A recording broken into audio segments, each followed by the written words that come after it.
Assalamualaikum warahmatullahi wabarakatuh. Perkenalkan, nama saya Rahmayani Sihombing. Saya dari kelas MB6B dengan NIM 200511004. Di sini saya akan membahas tentang bagaimana cara menggunakan SPSS dengan metode ANOVA 1 faktor. Nah, di sini kita sudah melihat ada beberapa soal. Nah, untuk soal yang pertama itu kita disuruh untuk menganalisis data penjualan HP dengan menggunakan ANOVA 1 faktor. Nah, kita sudah melihat nih sama-sama. Di sini ada 4 merek HP. Nah, untuk langkah pertama itu kita disuruh mengubah merek HP dengan sales. Oke, langsung saja kita pergi ke variabel view terlebih dahulu. Kemudian kita isi namanya dengan X dan Y. Untuk desimalnya kita nolkan saja. Nah, untuk labelnya sendiri, label X-nya diberi nama merek, sedangkan label Y sendiri diberi nama sales. Nah, di opsi value-nya kita isi penamaannya sesuai dengan merek handphone yang ada pada data tadi. Langsung saja untuk value 1 labelnya Samsung. Di add aja. Nah, untuk yang kedua itu Oppo.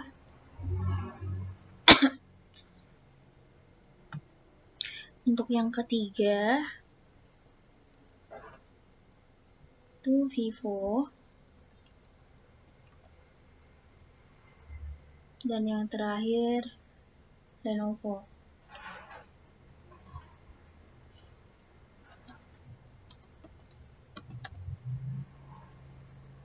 Oke, di-OK-kan aja. Kemudian kita pergi ke data view. Nah, ini kan masih kosong. Nah, sebelumnya kita harus mengurutkan terlebih dahulu data-data yang ada pada soal tadi.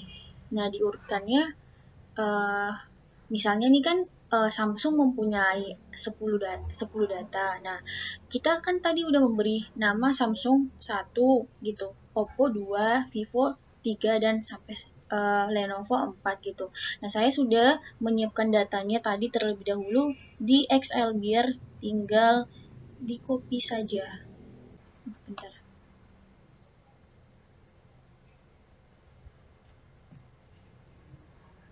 Copy, kemudian kita pindahkan. Nah, setelah sudah dipindahin, kita geser dulu ini biar nggak mengganggu. Nah, kita pergi ke analisis, kemudian comparison, kemudian di sini ada menu one way ANOVA. Kita klik. Nah, untuk merek itu dipindahin ke faktor, sedangkan salesnya diklik dipindahin ke dependent. Nah, kita cek nih di bagian option. Nah, di sini kita klik descriptive, kemudian di missing value kita klik exclude case analysis by analysis, continue, tinggal kita OK. Nah, kita sudah melihat nih data yang udah ditampilkan oleh SPSS itu sendiri. Nah, untuk data deskriptifnya di sini kita lihat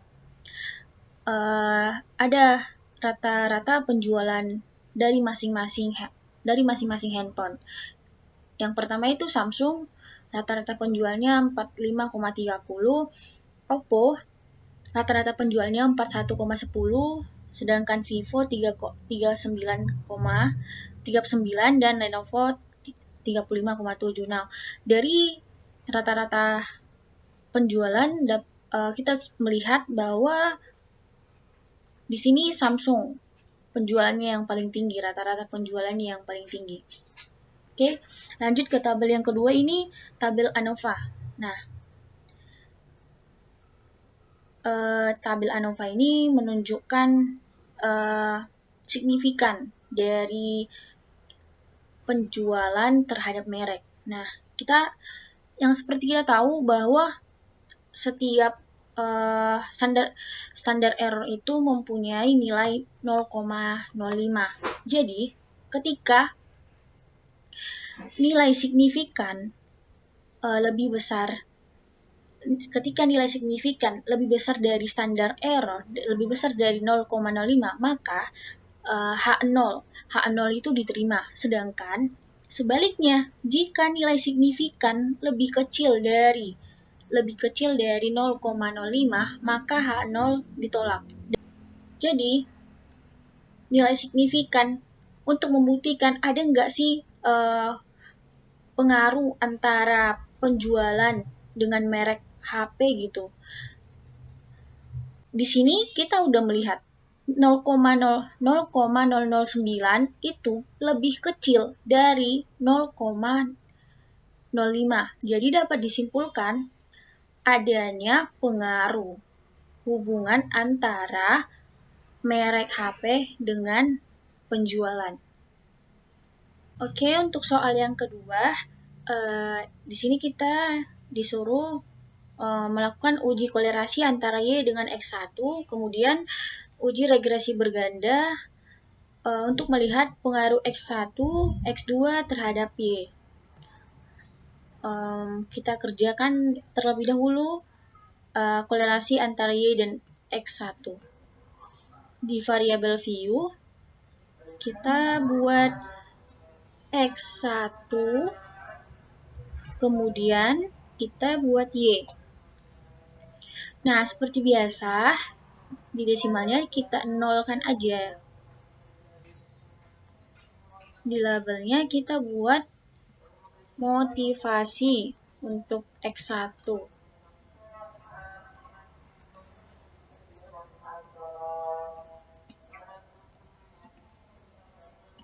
Nah, untuk di Y-nya kita buat prestasi.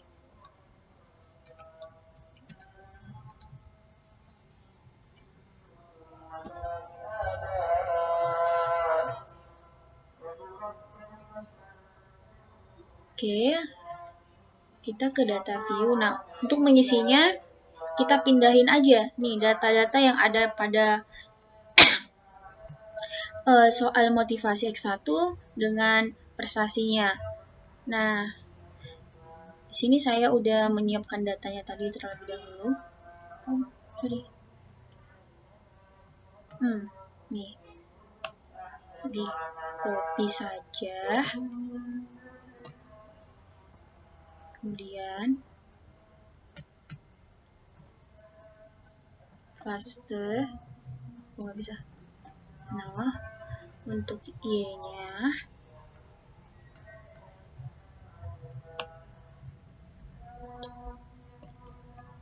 copy.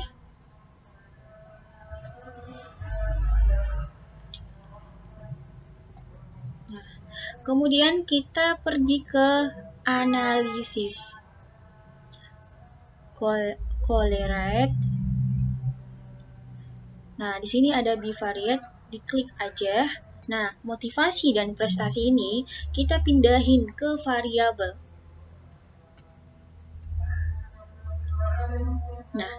Nah, untuk teman-teman yang mungkin ada SPSS-nya yang belum terchecklist, kita checklist aja yang person, two-tiled, fleksi signifikan, kemudian diklik Oke.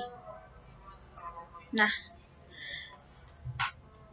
hasil dari correlation-nya yaitu nilai signifikannya 0,02.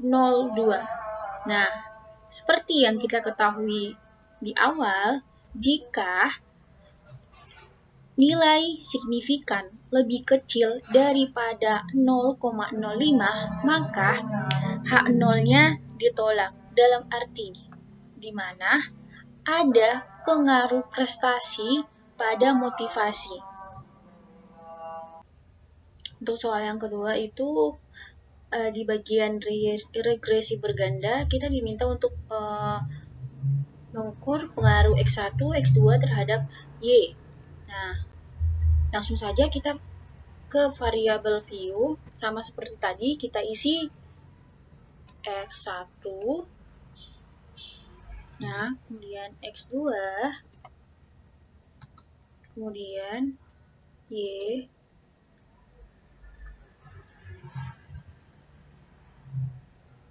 kita kosongkan di labelnya. Untuk X1 itu motivasi.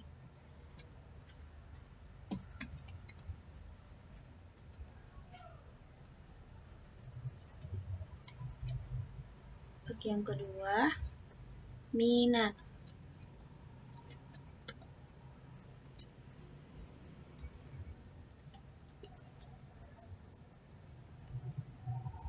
Dan prestasi.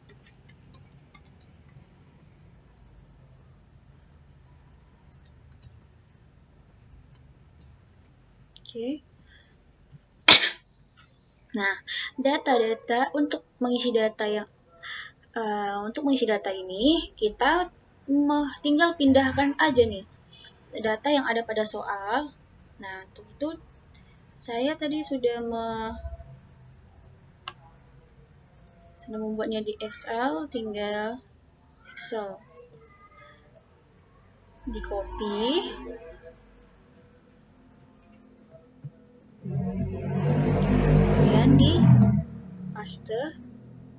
Nah, setelah datanya sudah sesuai dengan data yang ada pada soal. Oke, setelah datanya udah masuk, udah sesuai, kita klik analisis, regression, kemudian linear. Nah, motivasi dan minat itu dipindahkan di bagian independen.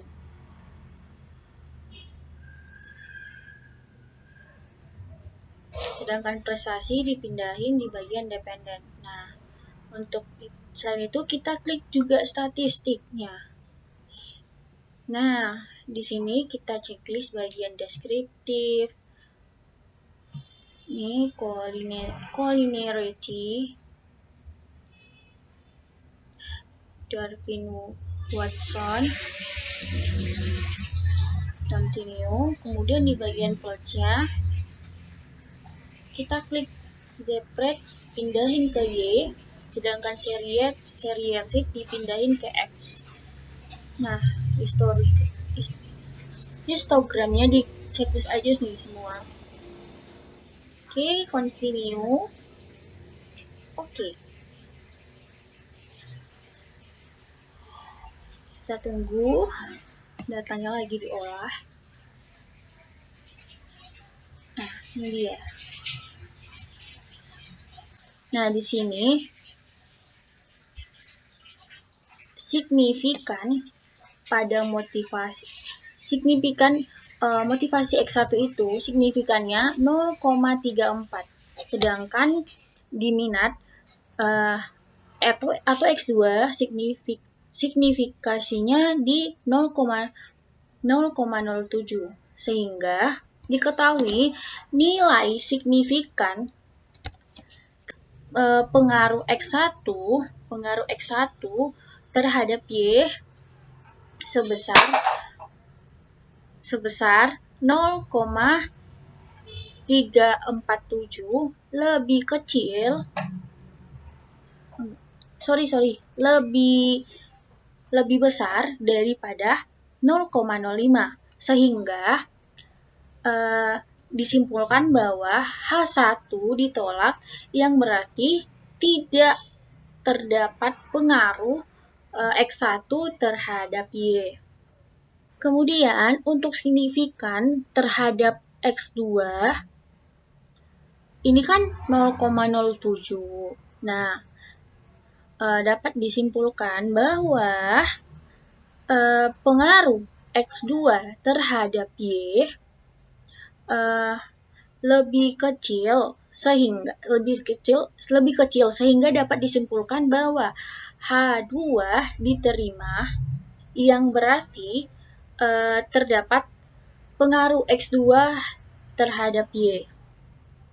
Sedangkan pengaruh hipotesi ketiga yaitu nilai signifikannya ini 0,00. Jadi kita simpulkan bahwa 0,00 itu lebih kecil daripada 0,05